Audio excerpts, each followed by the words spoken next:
Pilipino, wikang mapagpalaya.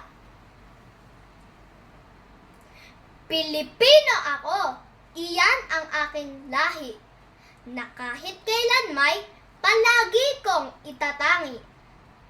Ipinagmamalaki saan man ako mamalagi, tatak ko ito na aking kandili.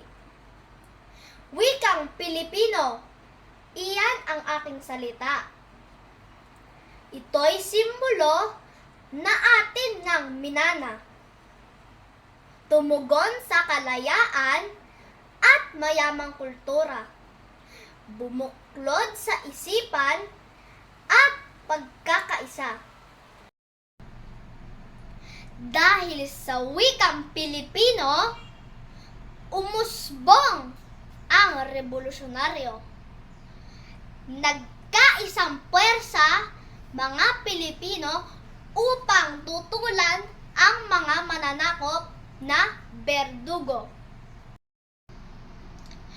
Wikang Pilipino, ugat ng ating kasarinlan, kasangkapan sa edukasyon at malayang ugnayan. Nagbukas ng pintuan sa malayang kamalayan. Ito'y simbolo sa ating pagkakakilanlan at ang ating kalayaan.